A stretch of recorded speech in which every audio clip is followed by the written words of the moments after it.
there, Eimear Burke here. Welcome to Fireside Chat number 4, brought to you by the Order of Bards, Elfs and Druids. And this is where I am in conversation with a member of the Order who isn't very well known, but I'm sure you'll have found from the last 3 conversations is that there are some absolutely fantastic members of the Order with absolutely wonderful stories. I hope, I don't know what you thought of, so let me know if you're here. I don't know what you thought of the introductory thing. I actually started it and then didn't realize I hadn't gone live. I know feedback from Philip's Tea with the Druid on Monday that people liked it. It gave them time to settle in. So just let me know if you think it's okay or if it's an affectation that we can do without. So I'm just going to see who's here before I introduce our mystery guest for this evening. So hi from Orléans, France, Anne-Marie, Stefan Makoba, from Liverpool, Canada, Zoe, Rachel Brown for Hampshire, Colorado, Martha, Jason from South Africa, welcome. Keith from Idaho, hi Jamie, Jamie Morgan, Jerry Christopher, yes, it was helpful, thank you. Hi from the Netherlands, that's Yvonne. Pauline Smith, how are you? And Les, great to see you. Hello from Belgium, Eva. Philip, great to see you. And you're able to stop scrolling. Are you able to? Anyway, oh, can I stop that? I will. Let me try that. Okay, I'm getting feedback from Philip here. If I can get in here and do that. Hide. Great, done. I'm getting very impressed with my ability to sort out technology here. And hi, Jade from Preston and Hele from Norway. Okay, so I'd like to introduce my guest this evening is Craig Smith. Hello. Hi, Craig, and very, very welcome to this Fireside Chat. Thank you. I don't know how long I know you, but I have some memories of meeting you in the campsite. So generally in the summer gatherings, I go in my camper van and you're usually the first person I would meet because I would roll into the Avalon campsite, find my thing, and there would be you in your little Satantii camping community. And you've the village that we bring down every year, absolutely. You've always been one of the first people to greet me. And one I really appreciated was just a few months after Howard died. You jumped up as soon as you saw my van, and it was just so reassuring and so kind and caring of you that I've never forgotten that. Thank you. I think more importantly, I also introduced you to Waze, the app for getting around the country in that campsite. So, you know, there you go. You did, and it worked really well in the UK, but all wrong. I remember you telling me that at one point you were driving at the wrong speed because you hadn't realised the difference between miles and kilometres and were wondering why everyone was beeping you. That's right. That's right. There's a comment from Jane Myatt. At the 50th campsite, they were the rowdy crowd. Okay, that was you and the Satantii group. do you know? There's this common myth that I'm the rowdy one in that group, and can I just say for the record, it's absolutely not true. So, can you name who it is? No, what happens in Avalon stays in Avalon. Lovely. Anyway, Craig, I don't know how. So, what is it that brought you to Druidry? I think that's a really interesting question. I remember my mum tells me this story that one of the first things that I ever asked her was, if heat rises, why is it cold at the top of a mountain? So I was kind of always quite an inquisitive young person. And I suppose a part of that was also being inquisitive about spirituality and the meaning of life and why we're here and all those kind of big questions. So I then at the time went to a Roman Catholic secondary school. And so that was really my introduction to religion and faith. And I was 8 years old and I chose to be baptized into the Catholic faith. And for a long time, I really enjoyed that. I got an awful lot out of it. But I also remember my primary school teacher, when we were getting ready for our first Holy Communion, we had these little books that we had to do. And one of them was draw a picture of God. And after about an hour, I kind of took this book up to my teacher and I was kind of like, I just can't do this. And she was like, Craig, of all the people in the class, thought you'd had a really clear idea of what God is. And I just remember saying, but God isn't a man with a big beard sitting on a throne in the clouds. And she just laughed at me. And then I suppose as I got a little bit older, I fell out of love with Catholicism for various reasons. I remember being really annoyed about its treatment of women. And then as I came out later as gay, that was the kind of the final nail in the coffin. And I really started to explore what spirituality means to me and how I could connect with that. And as I kind of went through my late teens and then off to university, where I read ancient history and archaeology, and I fell in love with the mythological cycle of ancient Egypt. And that's really when I got the bug. We were really fortunate that I got to go over to Egypt and spend some time studying female iconography in tombs and temples and just feeling at home in that space. That was it. And I suppose that when I was living in Liverpool at one point, and I had a kind of sense or a feeling or a vision that the goddess, that spirit, was telling me to go and explore the spirituality of the place in which I live. And I remember having this real kind of sense that there wasn't a great big river Nile where I lived, but there was a river Mersey. And so go and explore that, go and find the spirituality of the land in which you live. And then for whatever reason, just the word druid just kind of jumped out at me from lots of different places. And I'd originally looked at the OBOD website when it was still a dial-up connection in kind of my late teens. And then I kind of remembered that for whatever reason and signed up then. And that was kind of 10 years ago. And I suppose here I am now. It's just something that strikes me is the importance of connecting with your own landscape. And we have so many members all over the world. And I think sometimes it's a bit of a challenge for people who aren't from these lands here, or there's a notion that, Druidry comes from the so-called Celtic lands, or from Europe. So how do you connect with your own landscape? And I think that is crucial, to be able to connect with your Mersey or your Nile. I think or whatever. I think it's very, very important. And I think the great thing about OBOD Druidry is that it gives us a framework that we can really use to connect to whatever mythological cycle or place that we choose to connect to. So just because we're a Druid organization, you don't necessarily need to follow the Celtic mythological cycle or to visit Stonehenge and Newgrange. You can apply the course material and the rituals to literally the landscape in which you live, because we have some great landscapes around the world, and all of these different places have different spirits and different feelings. I think that's the beauty in many ways of the OBOD course.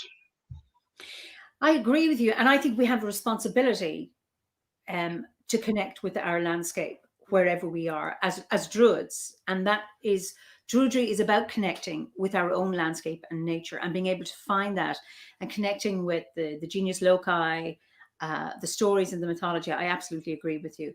And it's only when you can do that do you feel at home in that landscape, rather than feeling sometimes like an outsider. Yeah, and I think it's really important that when we do find ourselves in different landscapes, that we just spend some time listening to their stories. We don't need to go and appropriate other cultures.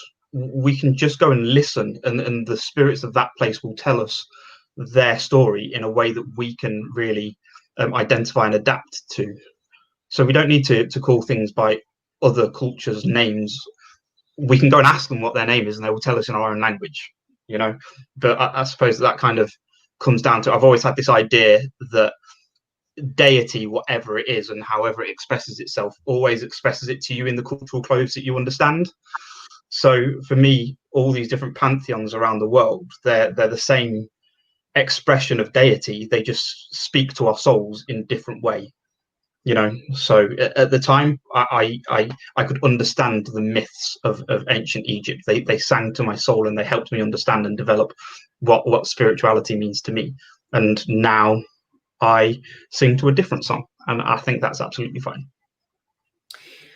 Absolutely. And I love to hear you say that, because I've had conversations with, you say, people in Australia, or maybe people in North America, who find it difficult because their members of the colonizers who, Yeah. not these people themselves, but when you think of the damage done to First Nations people in all of these countries, and then there's a guilt, like, are we appropriating something from Native America or from the Aboriginals? But I think what you say there is, for us as Druids to speak to the spirits of place, they will speak to us.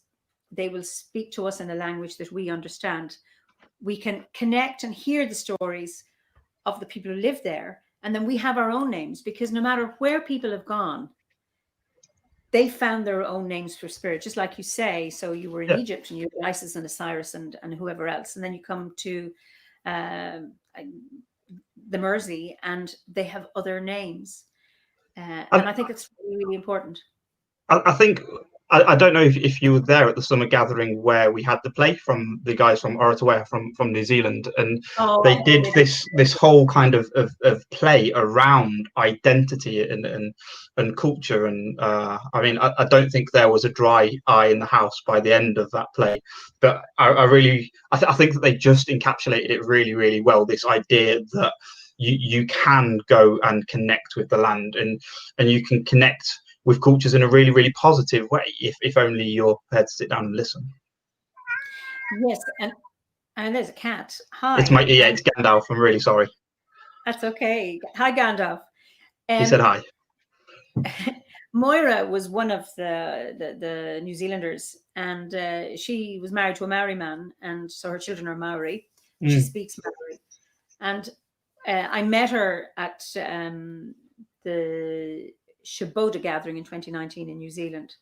Right. And I was blown away that she and her sister Joanna, they're both members of the Grove of the Summer Stars in Wellington. And those two sisters and their two sisters married Maori men. So they're embedded in Maori culture. Yeah. She's of Irish origin. And they've incorporated a lot of Maori traditions into the Druid rituals. So, for example, Philip, Stephanie, and I went there, and we were greeted with this Maori ritual called a porphyry, which is a traditional greeting. And they spoke to us in Maori. And it was just, now she had checked with her own elders and her own guides, you know, her own community about the appropriateness of all of this. And it was just absolute magic. And I would hope to get her on a fireside chat to get her to talk about this. It was just wonderful. I think she'll be amazing. And I think one of Go on. Oh, go on. So I think one of the interesting things that I'm learning through what I do in my day job is that actually people of all faith, there's more that unites all of us as people of faith than will ever divide us, and the similarities between so many of the world's major religions. We just share so much in common, and I think that it's a shame that at times that we put up barriers between ourselves, because when you actually spend time around people of different faiths in a multi-faith environment, you really learn what it is to be. And literally we all do the same thing, we just have a slightly different lexicon. So I think when we can give up our need to be right, then it's okay, because is ours the one true grove? Because like you, I was brought up a Roman Catholic, and of course that was the one true church, and you get a little bit of, is ours the one true grove, wherever it is, and it's like nonsense. And it's around giving up that need to be right. And I was watching online a dialogue, an interfaith dialogue today, and it was just wonderful listening to speakers from different faiths talking about the way to go forward in these times. And it's like, I get all these people. But they're interfaith, so that notion of let's share our resources, our knowledge, our love for the planet and love for the earth and our beings, and get on with it. And we recognize we have different ways of honoring the divine. I think you're right in that the trick is to accept that when you get a group of people of faith that sit around a table, the trick is to accept that you think you're right and everyone else around the table is wrong, and you have to accept that they also think that. And it's just that everybody is accepting that we all think that everyone else is a little bit crazy and we're right, and enjoying each other's company through that. But I think it's kind of, when you look at the order, and how diverse it is, that it's I mean, we have Buddhists, we have Christians, we have non-Christians, atheists, polytheists, animists, Christian ministers, Buddhist monks. So you actually a so-called priesthood, for the want of a better word, from different traditions, and also Druids. That it's not about I'm right, but I know what's right for me. So this is how I express my spiritual path, and you will express yours differently. But it's always that what unites us, that being of service, for example. And I'm going to come to what you do, which will be really interesting. But love of nature, honoring the planet, and knowing or sensing that interconnectedness. And it's those threads that will join us. So it's that, like you said earlier, it's what unites us rather than divides us that's important. Yeah. And I remember, I can't remember, was it at the time when Philip made the announcement in Glastonbury? When was that? 2 years ago? I don't know. All I do remember is I'm going to be late. There's something about me. Oh, I know. I think I offered to carry a harp or something for you, and you were just sort of like, I did. Anyway, that's another story. What was I saying? Describing. Actually, it was you. Yes, now I'm thinking. Anyway, apologies for this little tangent. Let's get back on track. Now I've lost what I was saying. That's gone. What was I saying? Oh, yeah. That for me, OBOD is like a salad rather than a puree. So we don't assimilate everything. There's an integration, but it allows for all the different colors in a salad, the textures. It's not smooth, it's crunchy, and there's little extra bits. And that's what I think the order offers, that ability to look for similarity, but also not just tolerate difference, but to welcome it and to welcome diversity, because that's what makes it interesting. I think it's that key, isn't it? We always talk about the fact that the great thing about OBOD Druidry is that we agree to disagree respectfully.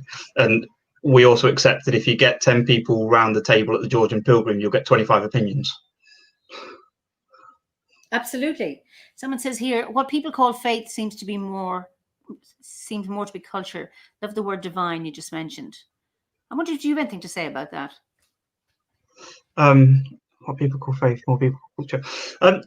I don't really know. I don't think so. I think that there's a very clear distinction between faith and culture, because I suppose that the culture in which I live is quite diverse. I grew up eating mutton kuriaki in Callaloo for Sunday dinner a lot of the time, so that would be my culture. But my faith is something completely different. My faith is my belief in spirituality. My brothers and sisters all had a very similar upbringing to me. Our culture is very similar, but they don't necessarily share my faith, because not everybody wants to be faithful, I suppose. That's true, because I don't share the faith of my family of origin either.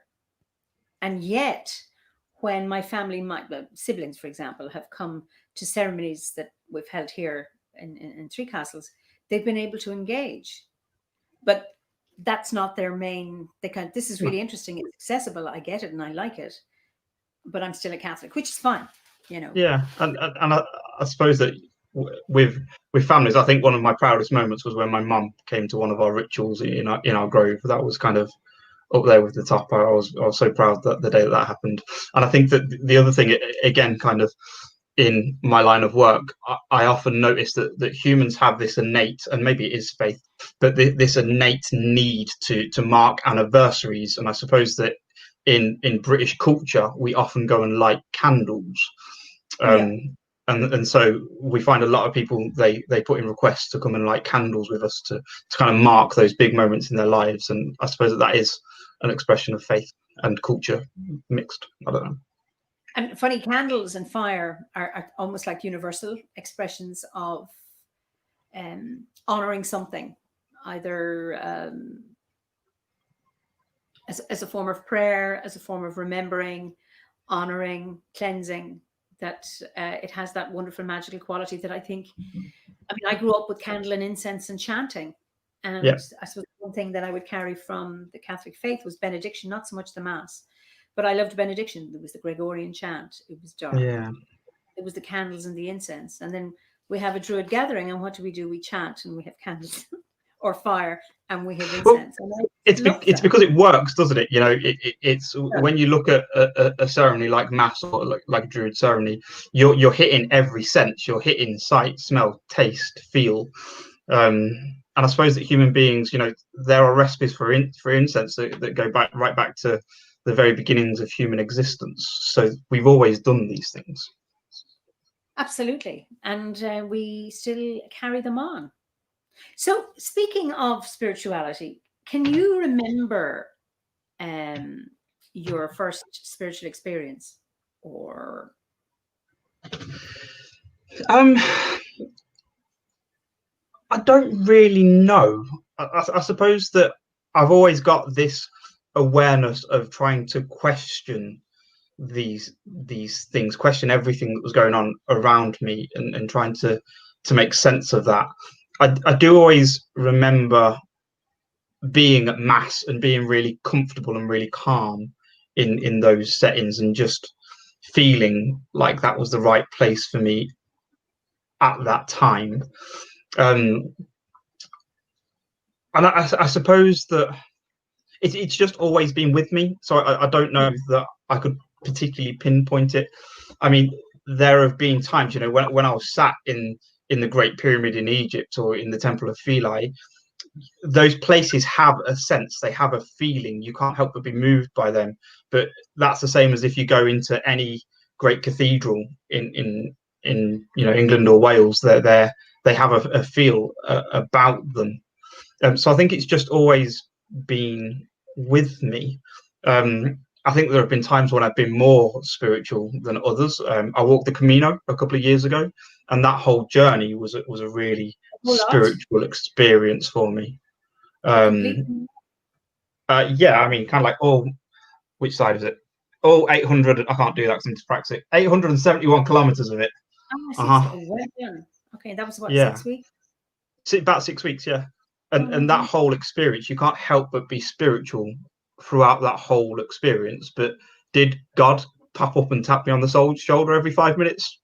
No, you know. So, well, I suppose it depends on what you mean by God. Yeah, and that's the $64,000 question, right? Because I think that we all experience the divine in ways that are different for each of us, and I think it's, you know, I think that we experience it at different times in our life as well. I know you've asked people about their daily practice and if they have a daily practice, and I absolutely do, in that I light incense on my altar every single day, and I've got a place at work where I can go for private prayer and reflection. But day to day, do I have a particular daily practice? I'll be honest and say, no, I don't. But there have been absolute times in my life where I had a solid daily practice, because there were times that I needed that connection. And at this point in my life, I'm going through a phase where I don't really need that connection so much. But my gods, my deities, the divine is always there with me. There are just times, and it kind of reminds me of the old poem, Catholic prayer poem, Footprints, yes, where it talks about Jesus walking along the sand with you, and at some points in your life he carries you. And you know, footprints are no longer there. Yes. Yeah, absolutely. I was given a copy of that on wood, carved into wood for my first Holy Communion. So. Okay, so would you say Druidry is something you are or something you do? I think it's something I do, because I think it's a way that I live my life. And I think it's the way that I carry myself and I conduct myself, but it's also the way that I notice what's happening in the world around me, and following the wheel of the year, and having these rituals. And I remember when I first read Penny Billington's book, where in the opening chapter she talks about just spending time walking around your local environment, walking around the block, and actually noticing what's happening in the world outside. And I remember realizing the first time I'm noticing that horse chestnut trees have a really beautiful pink flower. And I must have been like 25 by the time I realized that, because I just never really opened my eyes and seen any of it before.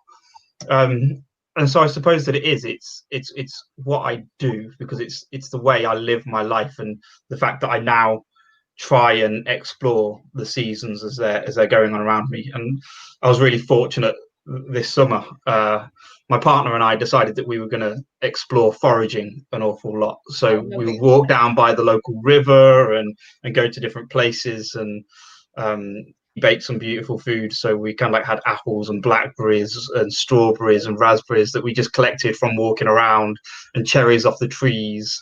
And then we got some nuts. So we got a couple of hazelnuts, not too many, and a whole load of walnuts that are just sitting there now, ready for us to eat. And so just spending that little bit of time really exploring the world around us and looking at it, and seeing what's there to be seen. That to me is what Druidry is.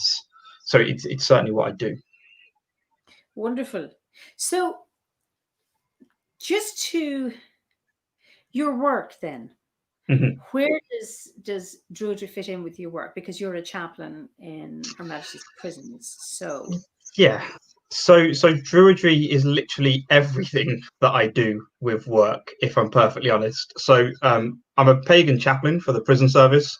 So I work in prisons as a chaplain, and we're very fortunate that we get an opportunity to do this job. And I suppose that as part of our job, we're responsible for people's faith and also their pastoral care.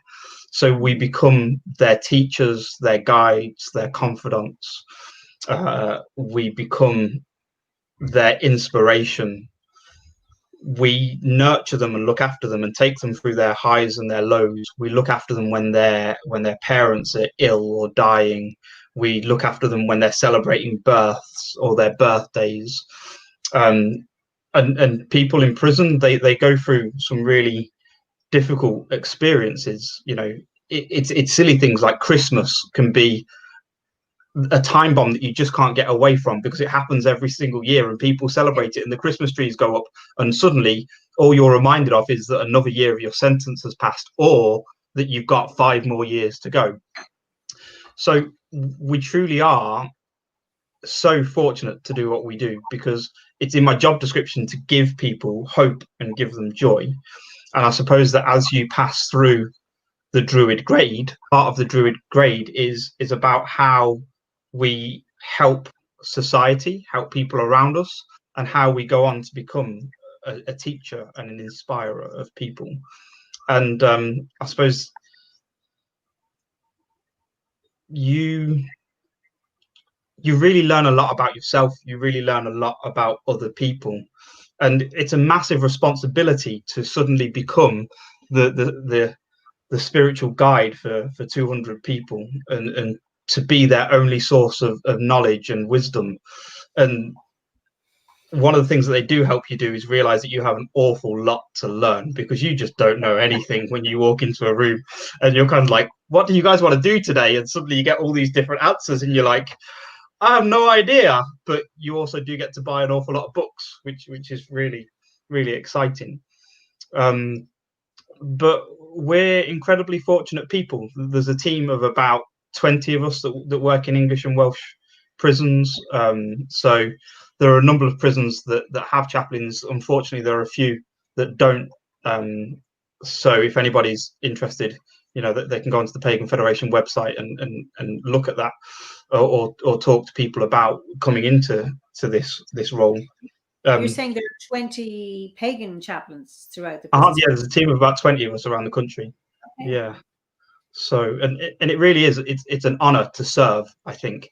And I think that lots of people, especially when they've come through the Druid grade, you really get this sense of wanting to serve and wanting to give back. And this is a way that we really can. I think that people in prison, they often come to paganism and explore paganism because they have time to think. One of the beauties of paganism is that we're really non-judgmental in our approach. We don't have a judgmental God that's going there and saying, thou shalt not. But what we're encouraged to do is really explore our own moral compass and to see how we want to be as people and what feels right for us. And so one of the beauties of being a pagan chaplain is that you can really help people on their rehabilitative journey to really examine their soul and the person that they want to be. And lots of things that we do as druids is, you know, it's a developmental journey that we go on where we really examine the person that we are. You know, for those people that have done it and that have gone and through the dark night of the soul, where you literally examine the light and the dark, it can be a really interesting journey for people to go on. And you can see and do see people genuinely change their lives by walking the path of a druid whilst they're in prison. And if anything, they have got time to read. They can read, you know, more than we ever could. So they are sponges. They will absolutely take everything up. And it's also, I mean, one of the first things that most people on a pagan path learn, although it was something we were taught at secondary school just for our GCSE exams, actually, is relaxation techniques, something along the lines of the light body exercise. And just something as simple as that, you know, basic mindfulness that we take for granted in the outside world. Learning something like the light body exercise can just be life-changing for people in prison. So I'm really fortunate to be able to share that with people, and I'm really fortunate to be able to help people go on the journey, the spiritual journey that they want to go on. Wonderful. Wow. So you're talking about how you support them. Mm-hmm. How would you say that Druidry has supported you personally? Or is there a time when you would say Druidry has supported you? So I think that when I look at the person that I was 10 years ago, I was a very, very different person. And when you start to look at yourself and start to examine who you are, the good and the bad, you know, the light and the dark. The great thing about Druidry is that we accept that we're not all perfect human beings and perfect individuals, and we learn to love and accept the dark side in ourselves. And I suppose that learning to love it and accept it also in some ways gives us a bit of control over it. But I was an angry little, I had middle child syndrome real bad when I was you know, 10 years ago. I was so jealous of everyone and thought I was constantly being left out all the time. And I was angry about a lot of things. And I suppose that it's really helped me find who I am. And as you go through, particularly when we work on ancestors, as we move into the ovate grade, one of the best things I did in prison actually was a Samhain ritual where I've never met my biological father, and for years I was really kind of like blasé about that. You can't lose what you never had. It didn't really affect me, but one year it kind of dawned on me that I needed to go through the grieving process of losing someone that I'd never had. And it was a massive realization for me that actually I was hurt by that. It did affect me, and it kind of flashed. The great thing about Facebook is memories flash up every now and then, and one of them was just recently, which was a picture of him. But through this Samhain ritual, I was really open and honest with the people that I was working with about what I was going through, and that I was grieving the loss of this person that I'd never met. And there are a lot of people in prison that have difficult relationships with their family or have no wider family, and so to be able to empathize with them and go through that journey with them, I suppose that I gave them the opportunity to go through that, but they gave me that space for that cathartic journey, and for me to be able to go through those emotions and work through that in a really, ironically, a really safe space. And they can recognize you as a wounded person who suffers also. So you're not coming from a higher place of so-called perfection, So yeah, then you're it more. makes us human. Yeah, absolutely. So how do you honor the ancestors? So I think that is really difficult because I don't really know my ancestors of blood and bone, but I do walk the lands in which I walk. And I suppose that the reverence that we give to the land that we walk, and I remember again, kind of right at the beginning of my OBOD journey, I was walking in the Malvern Hills, and there's an old Iron Age hill fort up in the Malvern Hills called British Camp, and to spend some time up there just being with those people, you could hear them walking with you, and going to these sacred spaces and spending time there and appreciating those that have come before us. I think that's how I honor my ancestors. And there's kind of the old cliche with Newton of standing on the shoulders of giants, and we really do. We are the sum of all of those people that have come before us. And so yeah, I suppose that's how I honor my ancestors. And I think that one of the interesting things is that as I've got older, I've realized that I don't need to know the names of my ancestors of blood and bone.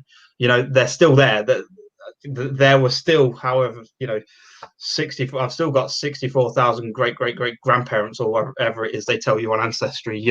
Those people are still there. Just because I don't know their names and don't know their faces, it doesn't mean that they haven't made who I am. I've got brown hair and brown eyes, and one ear slightly bigger than the other because of people that came before me and made the person that I am.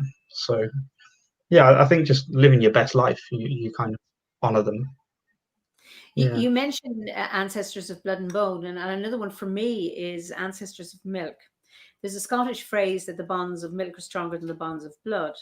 And for some people who don't know that, for those that perhaps it's the families who've nurtured us, those bonds can be often stronger than the blood connection or the genetic connection. Yeah, and I think that I think one of the things that I talk about a lot. Anybody that knows me is that I'll always say I haven't got a father, but I've got the best dad in the world. Like, I love my dad so much, and he because he's brought me up. He's made me the man I am today, and I'm eternally grateful for his wisdom and his advice. And he kind of just knows every time I've got a problem really instinctively, and he'll turn around and go, "Come on, let's go into the office," and we'll grab a couple of glasses of whiskey and walk out into the backyard, and he'll just let me talk, and he just gives the best advice. So in some ways it doesn't matter that we're not biologically related. He is by far the best dad I've ever had, and I'm so fortunate. I love him to bits. So there's the, that nature versus nurture. So there's the nature line, which is the genetic. Then there's the nurture line. So you get that from your stepdad. Yeah. And then with what he offers you is what he's had from his line. So Absolutely. there's a mixture all the time of blood and milk. And then there's a light line. There's an energetic line. We have druid ancestors that somehow are in the landscape and in the land. So if you go to, like you say, those sacred sites of those places, and you have a sense of connection with the ancestors, and they're not they're the ancestors of the land. And I think we can honor them and all that they have done and created. And I think you're right that there definitely are ancestors of tradition, because I'm sure that many people watching will have spent time going into their sacred grove, their inner temple, whatever that place is that they want to call it or define it. And I would imagine that most people have seen people or things or been visited by people in that place, in that realm. And whether that is the super consciousness of Carl Jung, or it's a figment of our imagination, neither of those things really matter, because what is important to us is the impact of that journey, of that contact, of those beings, whether they're there or not, and the way that it helps us change our lives. So yeah, we definitely have ancestors of tradition, and I learn a lot from my ancestors of tradition. What do you what would you say Is there any one teaching or one learning or one piece of wisdom you've gotten from the ancestors of tradition that would stand out for you? I don't know whether it's from the ancestors of tradition, but it's definitely from the order, and that's mirth and reverence with equal measure. And we kind of in the Stantii, the grove that I first joined when I found or came home to OBOD, it was led by two women, Bracken and Fee, and they are amazing women, and I truly owe them so much. I learned an awful lot about what it means to be a druid from those two women, and I know you know them well too. But we had two kind of phrases that went around the Stantii all the time, and it was mirth and reverence in equal measure, and hold close tightly and let go lightly. So absolutely, and that's that bit like Cormac McCart, you know, a balance between the two polarities. Okay, so that's what you've learned from ancestors. So how would you recognize, or how do you recognize your responsibility yourself as an ancestor? I think that for me in my day job, because I'm responsible for these people, integrity is just so important. The one thing that I have as a chaplain is integrity. It's the only weapon in my toolkit, because if I'm not true and if I'm not honest and I'm not open with those people, then you know that can have a massive effect on them in their journey. So that's how I walk that path. It's when I came into the job that I do now, I suppose that two things that were there for me, that if I have an impact on one person in the next 30 years, then I've won at life. And the other side of it is to just always be truthful. And that can also be turning around and going, do you know something? I just don't know. I haven't got the answer for you right now, but I will try my very best to go and find it. But by trying to skirt around an issue or try and fob them off or try and pretend that I do know everything, you do them a disservice and you do yourself a disservice.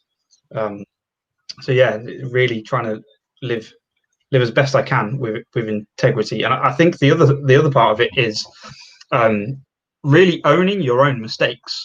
You know, I've made mistakes in my life, and there are people that have loved me that I've hurt, and it took me a long time to even realize that I'd hurt those people. And when I did, owning that and going and saying sorry and genuinely meaning that sorry and trying to make amends, or not that you often can, but owning your mistakes and really trying to do something about the things that you've done that maybe you're not too proud of, because we all make mistakes, you know, but actually just taking a little bit of ownership over that. And that's how we learn, of course, is by making mistakes, but also it shows that we're human. And there's something around the importance of modeling not knowing. I think that's really, really important. And we're living now with this pandemic, we're living with so much not knowing. And I think Philip often talks about his times when he went over to France and spent time with gurus. And I think it's really important that we don't set ourselves up as gurus, and by being able to turn around and go, I do not know, I have not got the answer right now. It really is a stopgap in that process. You kind of get knocked down from your high horse real quick if you've ever had one. You know, and I think it's a beautiful thing. And we can see now the results of certainty. I think there are a lot of people in the world looking for certainty right now. And then there are certain world leaders, some of them not, I don't know if they're not bright or they're crazy or they're just very, very strategic. I don't know. I'm trying to be compassionate here.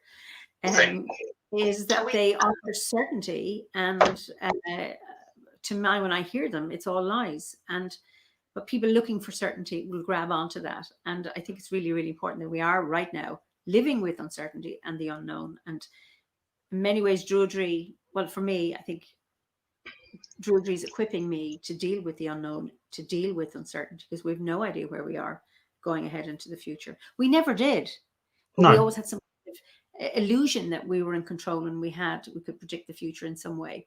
But now we don't. So like the old normal is no longer normal. So now we don't know, well, what is there going to be a new normal, or how many new normals there going to be? And I really hate that term, new normal. It really gets on my nerves. And I think that one of the things that's potentially going to come out of the coronavirus is that for the first time in a long time, we're genuinely talking about mental health and people's problems with mental health. And I think that one of the things that we fail to realize is that we all have mental health. And sometimes that mental health is good, and sometimes it's not good. And some of the practices of the order really help us to deal with the different levels of our mental health. And I know that it's helped me in times that I've struggled with my mental health. And I think that this idea of certainty and people looking for certainty, particularly in these really strange times right now, is that we're starting to figure out and starting to learn that actually we don't have any certainty at all, but we're coupling that with the fact that actually it's okay to talk about how we're feeling in our mental world. And in some ways the coronavirus has brought to the fore the fact that lots of people, it doesn't take much to unsettle people, and then for that to become into a bigger mental health problem. And I think for the last few years, we've as a society, we've kind of been building up to having those conversations. But I think that the coronavirus and this lack of certainty that we've got has really brought it out there, because it is really uncertain. It is really unsettling. We're talking about how anxious we're feeling about things, and where at the beginning of the coronavirus, my mom unfortunately got sick and spent a little bit of time in hospital. But I'd seen her on Mother's Day, which was 3 days before the country went into lockdown, and she then became sick on the Tuesday. And I kind of had to go to work and be like, I've just been and had dinner with my mum. She's now sick. What do I do? And they sent me home for 2 weeks because we didn't, it was the beginning of middle of March, and we didn't really know about this virus. It was just coming to Europe and destroying swathes of Italy. And, I've only been in Essex for a year. So at the time, I didn't really have a massive social network down here. And I only live in a little flat really with Gandalf. And to be shut up for 2 weeks with no contact to anyone, that massively impacted my mental health. And being able to go back into society and being like, I've really struggled with that, and I suppose what's great is that at the minute we're starting to learn how to talk about that and really accept that it's okay not to be okay, and that not just being a strapline, because actually there is nothing certain about the world right now. We keep on talking about this new normal, but we've got no idea what that's going to be. Are we going to go to work in the future? Aren't we going to go to work in the future? Are we going to do everything online? Is our food going to have to be delivered by delivery for the rest of time? And will we ever be able to have beer in the beer garden again? Kind of, who knows? And I think that as we're, Essex is just locked down again today. So we're in for a really difficult few months. But I really hope that the positive out of this is that society develops the conversation and the ease of that conversation to talk about people's mental health, because it's an unknown killer now. We need to be able to talk about it. Absolutely. Was there anything you did, any Druidic practice that you followed while you were at home for those 2 weeks? And you also mentioned the difficulty going back into society after the 2 weeks. Yeah. Was there anything that helped you that it might help people who are listening? I think it's just the thing that really helped me was routine, if I'm honest. Once I'd kind of got over the initial shock of it, was building that routine. And that comes in many different ways.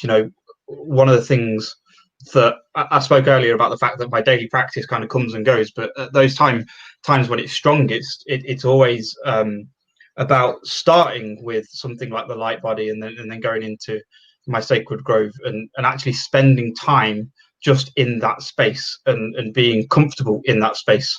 And there's an old kind of saying that if you can't find 5 minutes a day to meditate, then you probably need to do 25.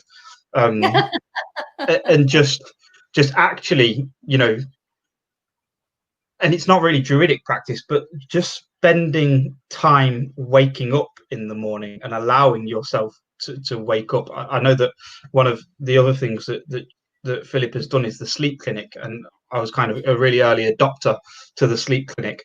And one of the exercises that he has in the sleep clinic is all about how you wake up, and spending the time to genuinely wake up. And lots of people have lots of different practices, particularly early morning, where they call in the quarters, or they greet the rising sun. And I think that can be really, really important, just starting your day right. Yeah, I have a practice when I wake up. I'm still in bed when I do it. And yesterday morning, my daughter called to me an hour before I should have gotten up because she missed the bus. So I had to get up and drive her to school. And it threw me. And I was dragging myself for 2 hours afterwards because I did not have my morning practice. It sounds to me like I'm very, very rigid, but it's the one practice that in the morning, when the alarm, I have a gong that wakes me. Of course you do. That is, no, it's on my phone. Sorry, I chewed. Oh, right. I thought you literally had a little man in the night downstairs that went ding. No, one of my staff members, I have a gong. Breakfast is served. That's exactly. But it's just that easing in, and it's that waiting for my soul to catch up when I wake up. And it's just that easing, and that really, really helps me, and it has me grounded for the day. But it was really struck me yesterday that I had to jump out of bed, drag myself into the car, just put a coat over my nightie because I didn't bother getting dressed, and just drive my daughter into school and come back. But I still wasn't right for a while. And I thought, I missed my morning ritual. And it's that mundane routine. That's what grounds us.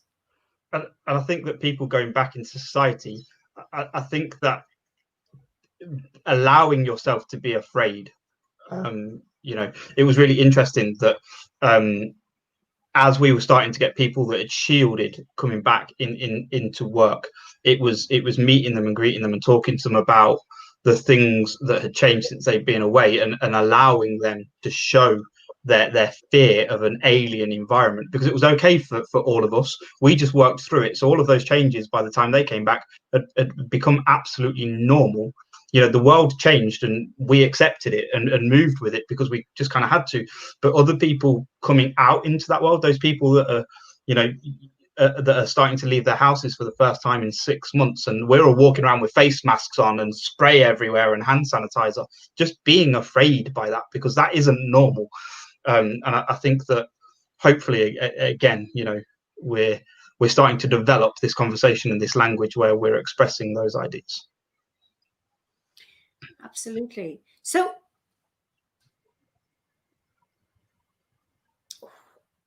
which you mentioned, I'm just going back to Druidry again. You mentioned you've gone through all 3 grades. Which grade would you say you preferred, or was the most enjoyable or the most difficult? I think I absolutely loved the bardic grade, and I was kind of like the Satanti I'd go for a couple of years, because I was literally the eager beaver that wanted to do everything. But the great thing about the bardic grade, I can't sing, I can't dance, I am not a bard, but what it gave you was a base, a solid foundation on which to build the rest of your practice. It really gives you the square and the circle, and so that was really important to me, being quite new to esotericism in that way. I'm actually just going to be real cliche and say that my favorite grade, however, was the ovate. I think that we do things and we experience things in the ovate grade that we just wouldn't do at any other time, and whether that is being in a round hut surrounded by people, drumming yourself into trance, or allowing yourself to go and get lost in the woods, or just, you know, actually being comfortable in uncomfortable situations. And I think that that's what the ovate allows you to do. We talk about this idea that we go and get lost in the woods, and we do, and it's fantastic. And it is. You mentioned that you can't sing, you can't dance, and you can't whatever it is. You're no bard. But I want to bring you back to Awen and Imas. Are there times in your life when you've received the Awen or the Imas, even though you don't express that through singing, dancing, writing poetry, or reading, or whatever? So my bardic gift to the world was to inspire people, and I hope that I really have inspired people. And there are just these moments when it really does flow, and if you touch people and help them on their journey, and whether that's been, you know, I've been really fortunate that I've been part of the running of a couple of groves, and to have new people come along and to help them find their feet, or just to, you know, be walking down the street and someone says something and you say something to them that inspires them, or just to do wacky and crazy things to make people laugh or smile or think about things. I remember one of the craziest things, or one of the moments of Arwen I think I had most, was again a summer gathering. Fiona had written the ritual, and it was the first year where she was exploring the reasons why people go to Glastonbury Tour, and you know, we were all kind of doing our thing where we walked very royally into.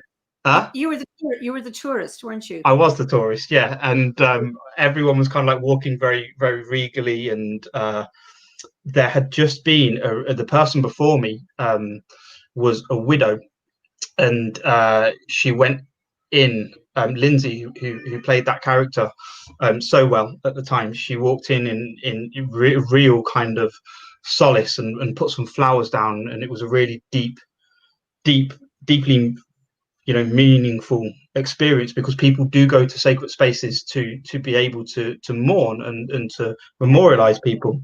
And I was the tourist, and for whatever reason, I was kind of like just at the campsite getting ready to go, and I suddenly turned around and went, "Has anyone got any binoculars? And I need a hat. I need a hat."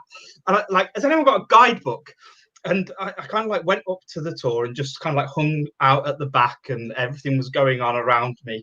And then this bit had just happened that was quite solace, and suddenly it was my turn. And I just pushed my way through and like pushed past everyone, and was sort of like, excuse me, get out of the way, coming through. And then just sat there and pulled out my phone and was like, hey! And took this sort of like photos, this video of turning around. And there's a great photo on Facebook of a lady who's got this face sort of like, because I'd literally just gate crashed this ritual. And then I started to deliver the line, and obviously everyone laughed. And it's moments like that, you know, that's kind of just, I don't know where any of that came from, but just this idea of just bursting through the crowd and trying to really bring something to that ritual. I suppose it's moments like that I think are really inspiring, and people, you know, people remember that it meant something to them. And I think that Fee was just so clever the way that she wrote that ritual and put it together, because that kind of light and the dark, and those two things that balanced each other in a very kind of real physical way there in front of you. She was so clever. It was brilliant. But being able to bring it to life was great. I remember seeing you dressed as you were, and Fee had made it clear earlier on, everybody has to be in robes. And I thought, because you're usually in robes, I'm like, what's Craig doing? Okay. Because, you know, we're asked to be in robes, but nobody's going to, you know, you're not going to have to do detention or anything if you don't. So I had no idea. I think I just had like a pair of shorts and like a hoodie, a short sleeve hoodie on or something, and a cap. You didn't even long trousers, no. No, I think it was a pair of shorts. Yeah. But yeah, it's just it's moments like that, and that to me is real, Arwen. That is real inspiration. And again, like I say, people remember things like that, and it really made that ritual as special as it was. So. Absolutely.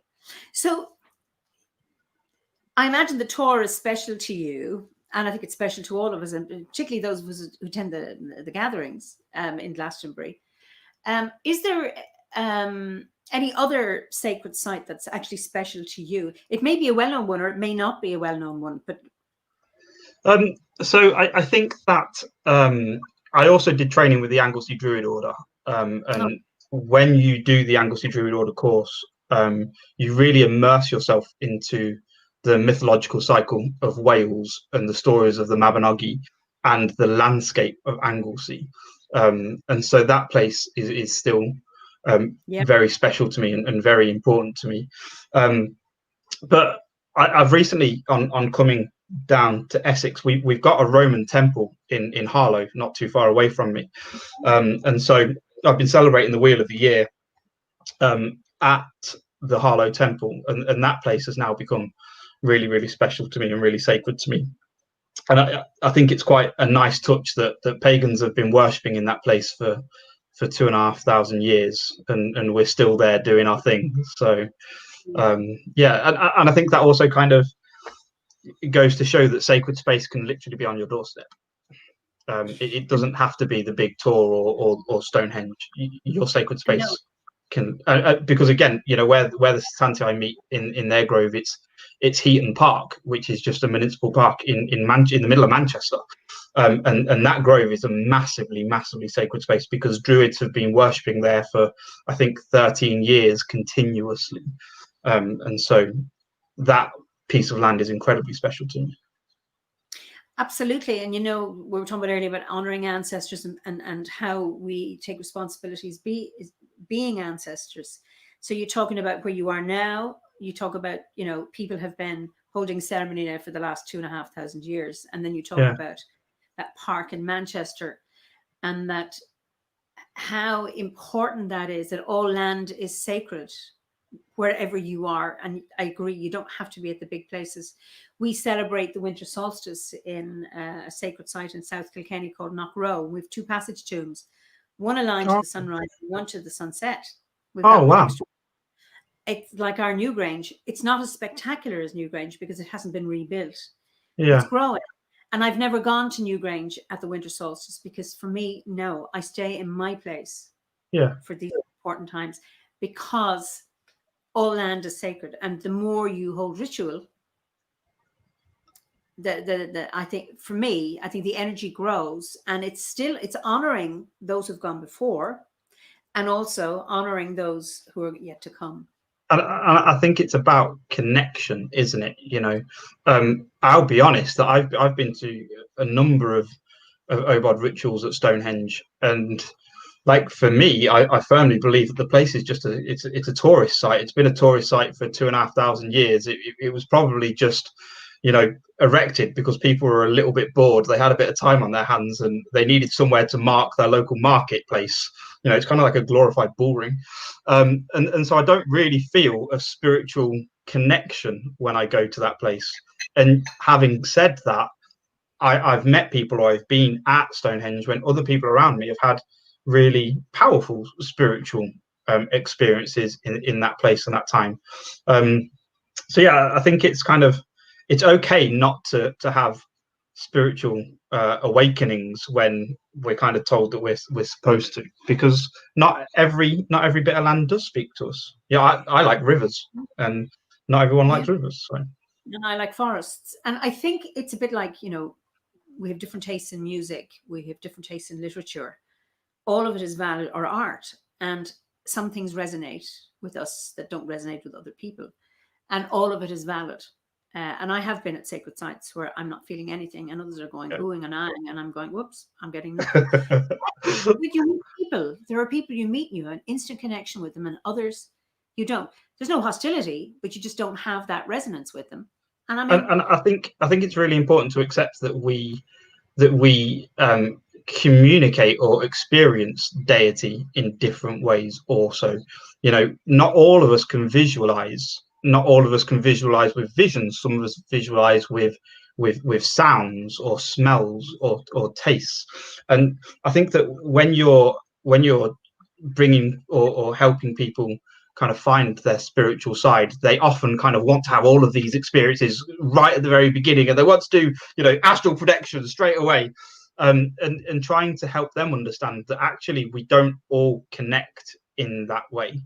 And so it's really important that they find a way of connecting that's true and honest to them. You know, some of us do have great kind of connections with magnetic energy and ley lines and all that kind of stuff, and others of us just have to accept that we don't, and that's fine also. I think it's an equally genuine experience not to be moved by something. Absolutely, and thank you for saying that. I'm just moving on to something more personal now. Oh, gone. It's not exactly confession time. What would you say has been your greatest achievement, or something you've done that you're most proud of in your life? I think I'm probably most proud of my job. I think I'm really fortunate to do the job that I do, and it took a great leap of faith to do the job that I do. I was working. I was a store manager for Costa Coffee before I joined the prison service. I was earning quite, you know, a decent salary for not doing all that much, and to kind of give that all up to go and become a chaplain, when in reality I didn't know if I had the right skill set or the right temperament or the right personality traits to succeed in that job. And I literally quit and walked into something, and, you know, went from zero income to kind of working part-time for part of a year, and then slowly building up to full-time hours. That leap of faith and being brave enough to take myself out of that comfort zone. I think that as human beings, we often get stuck in what's comfortable and what's easy, but sometimes we just need to take the plunge. And so being able to do that, and you know, I think that one of the things that I'm able to do is bring paganism to the fore in the community, to show people in the establishment that paganism is a serious spirituality, it's a serious religious practice, and that actually what we do is as important as any other faith, and should be given the same respect as any other faith. And so that, you know, not only do I work with the people that I work with, but I also work with the staff and the establishment. And so that's really important for me, to actually be a flag bearer for our community. You know, because I think it's really interesting. If you read the Daily Mail, they kind of have this idea that we're all crackpots. But then, yes, you know, there have been times that I've sat around the table in the Georgian Pilgrim, and there's kind of, you're there, and Chris Hughes is there, and Dave's there, and Ronald Hutton's there, and there are all these very, very professional people that have very, very normal, solid, respectable day jobs that also happen to be druids. And so to be able to explain directly or show directly the establishment that we are normal people and our religion is genuine and true to us, I suppose that being able to do that makes me really proud. Well done. Would you, okay, so just a related question, what has been the biggest challenge you have that you've overcome? I mean, I don't know if this was one, because in a sense, starting off on 0 hours as a volunteer and then working part-time, I mean, that is a real step into the unknown. Yeah. We've been talking about the unknown and uncertainty, and not knowing, giving up, you know, solid bread and butter to follow your heart in some way, or follow your spirit. Yeah. And then, of course, you're not just an ordinary chaplain, you manage chaplains. Am I right? Yeah, I do. I'm fortunate in that I'm the first pagan managing chaplain in the prison service. So there are, you know, 130 prisons around the country, and so actually to have from the smaller faiths, there's a Sikh managing chaplain, a Jewish managing chaplain, and now there's a pagan managing chaplain. I'm not the only managing chaplain that's in the order, but I'm the only pagan managing chaplain that's in the order. And so to be able to gain promotion to that role was, it's a success for our community. And I very much hope that I'm not the last pagan to be promoted, and because I've managed to be successful and show them that we are professional and that we can do this, hopefully I've opened a door. And there are some great people that work as pagan prison chaplains, and some of those deserve the recognition, and now we've proved that it works, and that actually we make great chaplains, and we make great managing chaplains. Hopefully that door's open for other people. Wonderful. So would you say that's your biggest challenge you've ever overcome, or have you had other challenges that like I've had a great life. I've been so lucky. I've been so fortunate. I don't think that I've had too many challenges in my life. I've got a number of regrets in my life, no, but that question. Oh well, yeah. But challenges. I've been relatively lucky. I'm sure that some of my friends would say that I'm particularly clumsy, so managing to pass my driving test was a particular challenge of mine. But for some reason, they gave me a license. So I did in the first week that I had my car, managed to skid on snow and scratch it, though. Brand new car, but that's a story for another day. But no, I don't feel like I've particularly had challenges. I suppose I'm really quite severely dyslexic, Okay. and so being able to overcome that and work as a professional, I suppose, is something that I'm quite proud of. And I remember one year my mom didn't quite realize how badly dyslexic I was until I was writing some Christmas cards out, and she saw kind of my writing, and I think I stumbled over the word any. Why is any such a difficult word to spell, and why doesn't it begin with an E? So yeah, I think that the overcoming my dyslexia was a great challenge. Okay, well done. So you mentioned the word regrets. Uh-huh. You said you've many regrets, or some regrets? So I certainly do have some regrets. Like I think I said earlier, hurting some people that have loved me is a massive regret in my life. Not taking a year out before university and going traveling was a massive regret. I certainly wasn't ready to start at university, and kind of my whole university experience was a bit of a regret, I suppose. And I suppose that I regret not having quit my job at Costa 5 years before, because I was really ready to go and not being brave enough to do that. But yeah, I suppose hurting people. I wasn't even aware that I was doing it, and I suppose that and Brecken, God bless her, she really opened my eyes on many things, but that was one of them, that she really helped me see and understand, and so being able, hurting people, I think is. And I think that's something most of us at some point have done that. You said you've had a good life.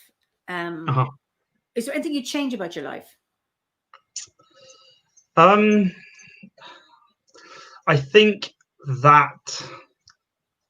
would have made a great father, and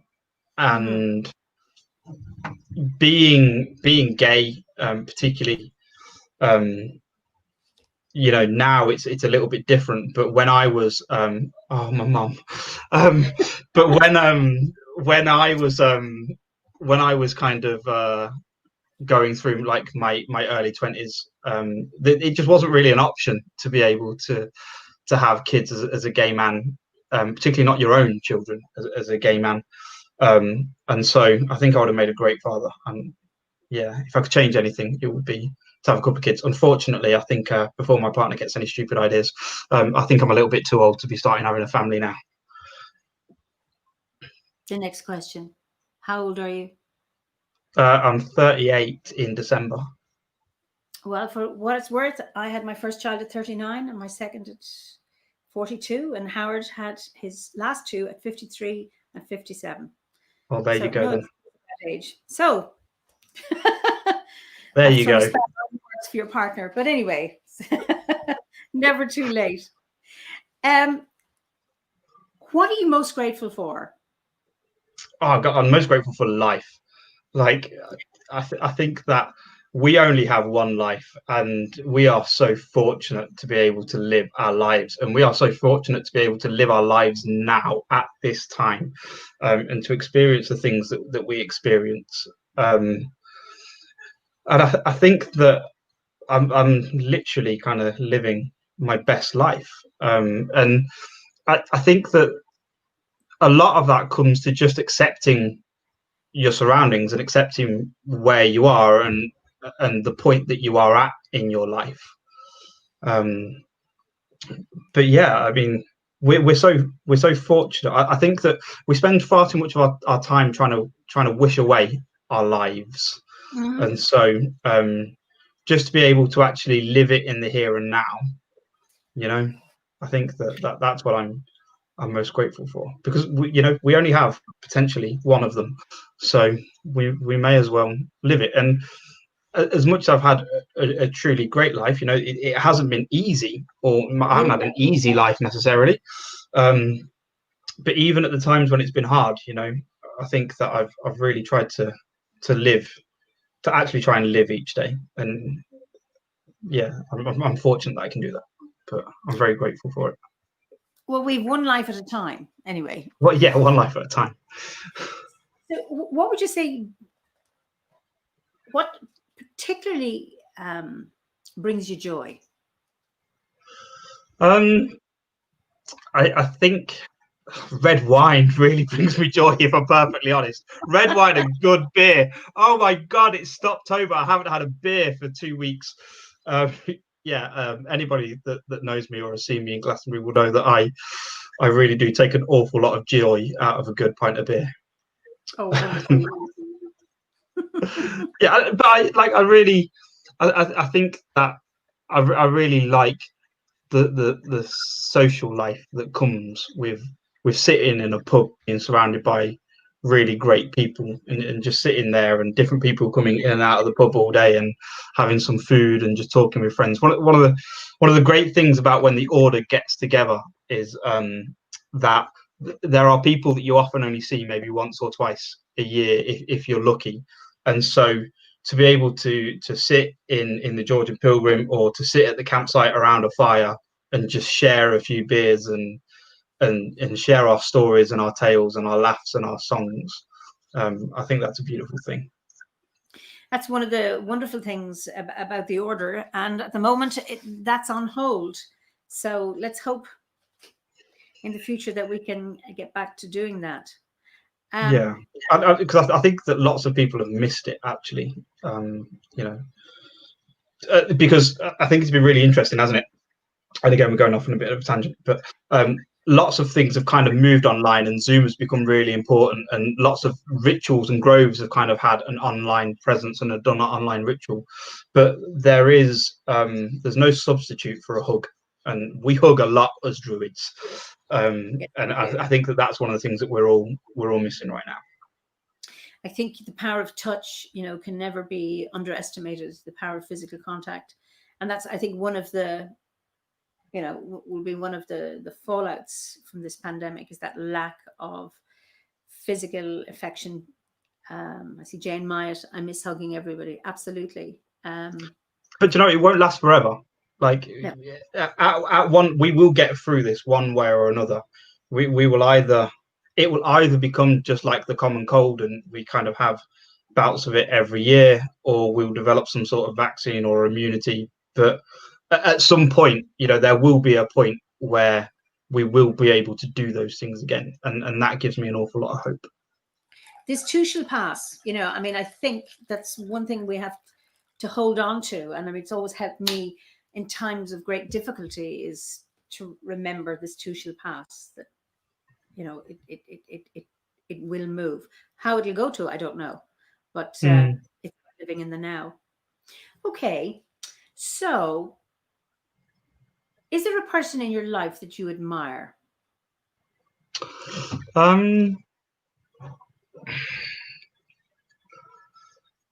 Again, is it a cliche to say my mum? I really admire my mum. She no, their mum. So you know, so go on. I'd love to hear no, like so, you know, my mum has she really worked hard to kind of to bring us up and to show us the meaning of right and wrong and the value of life. And she's an incredibly strong woman.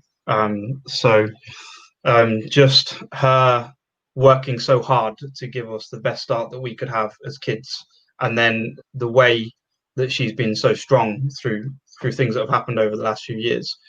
She doesn't realize how strong she is, and she's truly she's truly an inspiration to me. I think so. She's hearing you say this now, which is lovely. She's in Spain, dialing in, listening to this as well. Actually, I know that you told me I wasn't allowed to tell anyone, but I did give my mum the heads up. I figured that she was safe.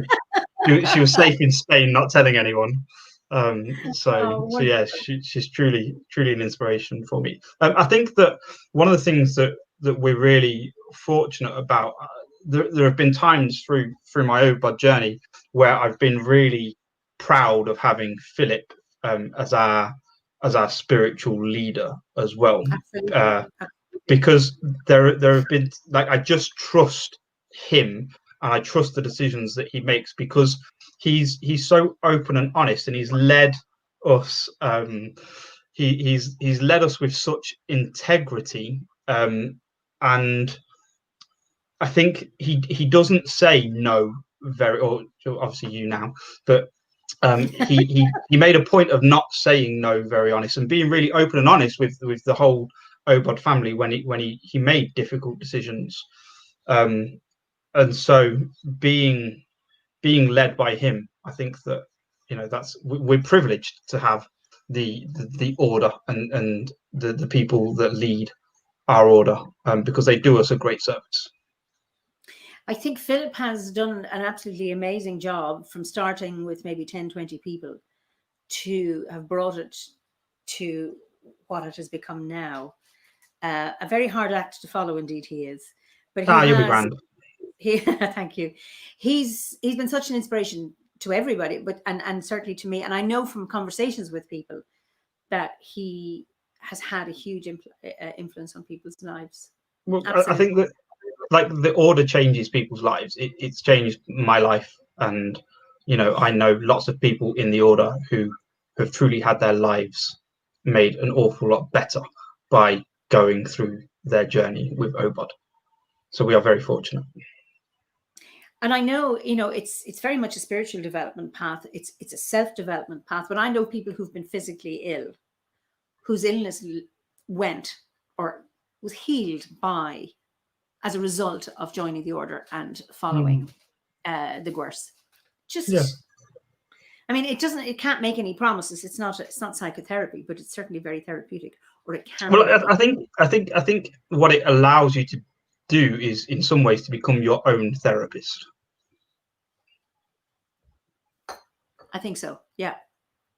And it's you know, one of the key things, you know, along with service and love of nature, is one of responsibility, and taking responsibility for yourself and your own path. And of course, right through the Gwers, certainly in the Bardic, is, you know, this may be, here is something you might like to do. This may not be right. If it's not, doesn't feel right for you now, leave it.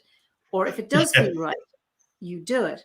And that gives you permission to do or not to do. And it is really, really powerful. I think it's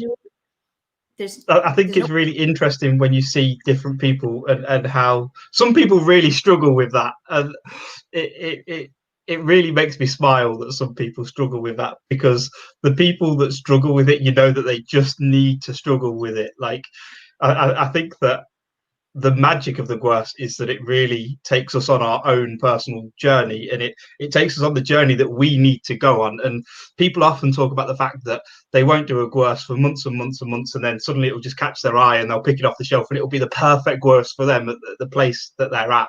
But some people just struggle with that freedom because they just need that rigidity. And so to watch them go through their journey, anybody that's spent any time in the order will obviously have seen different people going on their journey. And sometimes just watching people struggle, it's so funny, but it's so beautiful and so magical. Yeah, because I loved that freedom rather than you have to do it this way and you have to do it now. It was always that choice. And of course, paradoxically, and I do say in psychology, as a psychologist, you say you are free to do this and you are free not to do it. It's called, what is it? The Ericksonian confusional technique. You even do it if you were doing hypnosis, for example. You're free to do this and you're free not to do it. And that allows the person to make a choice, and often more likely to do it. You know, but some people just need that kind of direction. Yeah, I know. They're the ones who want certainty. And I suppose this is part of the Druidic path, is to become your own teacher, your own person of influence, to be able to say, I'm going to do this because this is right for me right now, not because so-and-so told me. I suppose it's welcome, Pat. Pat Booker is just sneaking in for a few minutes on a tea break. She's working actually online teaching. So she's on her tea break and she told me she'd sneak in. So she's just arrived. So, and I think it kind of comes full circle, doesn't it? Back to that idea of integrity, you know, so.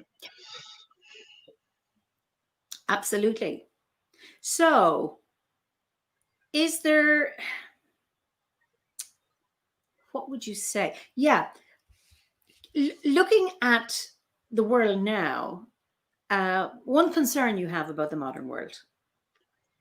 Donald Trump. Like Donald Trump getting re-elected absolutely petrifies me, and the fact that there might not be a smooth handover of power, you know, that also petrifies me. And I think that it's wider than that, isn't it? Because it's not just Donald Trump. There's this whole kind of you know, Brexit and people's reaction to Brexit, and you know, kind of the different movements around the world that are populist, and it just scares me that the fact that Trump seems to have created this populist model that other people are following and falling into. And I think that there's clearly something there, like there's people are reacting to concerns that they have, and I suppose that in liberal Western democracy, what we haven't got right now are the tools or the leaders that can help those people solve those problems. But the way that society is reacting right now, with populism, just generally terrifies me. And it terrifies me for our children, because they're the ones that are going to have to pick up the fallout from this populist movement. And you know, when people that follow kind of the media, and I think that through coronavirus, I've definitely been consuming less media than ever before, which has been very positive for my mental health. But just the way that, you know, you have Trump kind of standing there and saying, you know, stand back and stand by. Well, the difference between Britain and America is that when we have a protest, there are people there, and the worst that's going to happen is, you know, a can's going to get thrown at your head. In America, they all walk around with rifles and guns and automatic weaponry, and people are literally turning around and going, there is going to be anarchy. Yeah. And it's a very real kind of threat that on November the 6th, we're all going to wake up and the leader of the free world has just caused a civil war in his country. Yeah. So what gives you hope? Just humanity, I think, gives me hope. People give me hope. I think that, so when I walked the Camino, not last summer, but the summer before, you really experience humanity in a very different and unique way. I remember stopping by the side of the road and talking to a young lady that she was dealing with her blisters. Blisters become a really important thing when you're walking kind of 500 miles, right? And pilgrims, they will just stop and check on other pilgrims to make sure they're all right. And there was this young lady, she must have been in her mid-20s, maybe early mid-20s, and she worked in the city in London, and she'd become really disillusioned with that environment and just the way that people just want to see you fail in that environment. And she's come on the Camino where there are all these people that are being kind to her, and they don't want anything back for that. They're just being kind. And they want her to succeed. They just want her to succeed, and they don't want her to succeed for any other reason than they want her to get to the end. And so seeing humanity in that way has been absolutely, it's amazing. And I suppose that it's kind of, if anything, tell them what you wore. Oh, I wore a kilt. I wore a kilt the whole way, just because obviously you kind of have to do that. So my mum's dad is a Glaswegian Henderson. And so, again, kind of part of that honouring the ancestors. How did I not even think about that? And part of the honouring ancestors is I walked the whole Camino in kind of my family tartan, which was a really great experience. But we're seeing it again, aren't we, with kind of the coronavirus. At the very beginning of the coronavirus, people were putting notes through letterboxes, turning around and going, I'm here if you need some groceries, if you just need to chat. And then all those people that volunteered for the NHS app and things like that. At times, we genuinely also see the best of humanity. And so that truly gives me hope, because there are an awful lot of very, very good people out there. I think, and that, that's so important to remember that at times like this. I mean, I know whenever there's a crisis here in Ireland, and often there's one with bad snow where we come to a standstill because we're not able, we think of one snowplow in the country. That's an exaggeration. People come out and help, and like over with you, there were people helping neighbors, and I think still are. And yeah, that is wonderful. And it's cooperation that will help us to survive, not competition, even though the primary narrative in the past has been it's competition that makes the world go round, it makes the economy work. But actually, we're going to survive through cooperation. So yeah, I think we are. And it's a shame in some ways that it takes a crisis to bring the best out of us. And I think that it's a bigger shame that once that crisis is over, we go back to being the way that we were. And I kind of wonder if it's kind of like it's like the Me Too movement. It's like Black Lives Matter movement. There are all of these flashes in the pans where everyone gets behind it and is turning around and saying how terrible the world is and shouldn't we really do something about it. But then 2 weeks later, the news seems to have moved on. And it's exactly the same as I can't remember her name, the Love Island presenter who committed suicide, and the world was kind of like, oh my god, the media has just bullied this woman, hate on Twitter and people trolling, it's so terrible. And yet 2 weeks later, people had forgotten that story, and we're kind of it all just started again. And I suppose that as human beings, we need to just learn to stop at the supporting each other. Let's do the supporting each other, be really great, and then when the crisis is over, just carry on with that same ethic. It just reminds me that pain is a great motivator. Pain reminds you to do your stretches or to eat properly or whatever. That so often when things are fine, we just let things slip. So it's around remembering that, and that's how we survive. Speaking of, you were talking about guns and everything else. When, and I suppose violence, but when and why would you fight back, or are you a pacifist at all times? I think there is a part of me that is just a little bit of a Rottweiler. Like, I can't help myself.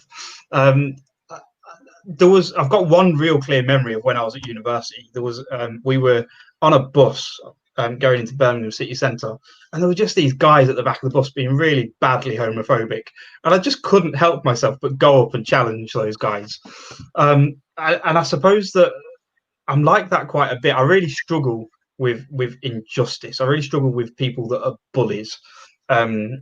And I think that again, that's something that paganism installs in us is to shout truth into the world, and to stand up for truth. And when there's an injustice, or people are bullying or intimidating or treating other people wrong, I can't really help myself but try and do something about that. Fortunately, to date, it's never really got me into an awful lot of trouble, but I imagine that one day it will. Well, I think it's wonderful to be able to stand up and be counted and to speak up and stand up. I think that's something really, really important and something that's admirable. I'm conscious I'm running out of battery, but I'm going to end on, you mentioned, doing the eightfold wheel of the year in that place in Essex. So The Hollow Temple. Yeah, sorry, I forgot the name. What would you say is your favorite festival?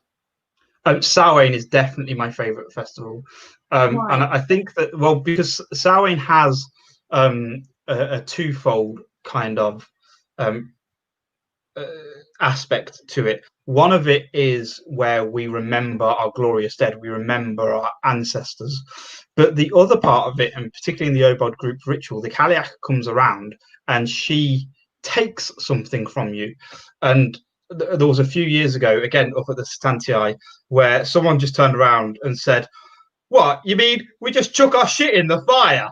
And I think that was really great. Like, literally, that's what we do. We just chuck our shit in the fire, and that is a really beautiful thing. And in work, I really try and start my journey with people at Samhain, where they have this opportunity to just chuck their shit in the fire, just let it go, just let it burn and burn it off, and actually, to just start afresh. It's okay to empower yourself to start again. And that's what we do at Samhain. It is. And, there's something around the Wheel of the Year that every 6 weeks we remind ourselves of our intentions, about where we are in our inner landscape. Like, what is Imbolc about? And then what is, the spring equinox, we're planting seeds. And then we're talking about generativity at Bealtaine. And then we're making a promise at the summer solstice, and something else at Lunasa. And then we reflect on our harvest at the autumn equinox. What I love about that is there's a reminder of where we are, and then we can clear off all the crap at Samhain and then start it. And actually, that seed growing metaphor is a really great metaphor in life. And I think the best thing about the Wheel of the Year is that every year we get to replant those seeds. Can we see the cat? Come here, Gandalf. Oh no, he's kind of right over there. One of the things that we get to do every year is to replant that seed. And even if we've failed, or we haven't watered it enough, or we've let the sun go and burn it, every February we really get to think about what we want to grow. And then every March we get to plant that seed. And that's a beautiful, it's one of the beautiful things about modern paganism is this endless circle of just trying to make yourself a better person. And that's what we do every year. We just plant a little seed and just change one thing about ourselves. And and I think many seeds get planted, not all seeds germinate, and not all seeds survive, and that is the way with nature. But it's that non-judgmental way of recognizing that we'll have another go and see, is this the right seed? Is this the right soil for this seed? Is this the right time, etc. It's interesting, isn't it, these kind of crossovers that we've got, because one of my favorite parables from Mark's Gospel is the parable of the mustard seed. And part of that parable is just that you've got to have the right seed at the right time in the right soil, and then it will grow. So it's about making and allowing ourselves the space to actually throw those seeds, and accepting that some of them won't grow, but some of them will fall into the fertile soil. And that's okay. It's okay to reap what we sow. And it's sometimes trial and error, but the important thing is never to give up. Yeah. And just to keep doing it. Craig, I've 100% parallel. It has been just an absolute joy talking to you. And I know from the comments here that people have really enjoyed the chat. So thank you so much for joining me. Ah, You're there's welcome. Gandalf having the last word. Oh, come here. Oh, I missed him. Sorry. He's gone running So, off again. thank you everybody for joining us this week, and I look forward to. Someone says, "Well done, Eimear and Craig, for a wonderful chat. Hugs all around." I look forward to seeing you all next week at the same time, 8 o'clock, for another fireside chat with another member of the order. And I look forward to seeing you all then. So in the meantime, take care. Slán go bhfuil. Oh, well done. You stay, Craig. And I'm going to end the broadcast now. Take care. Slán go bhfuil. Slán go bhfuil.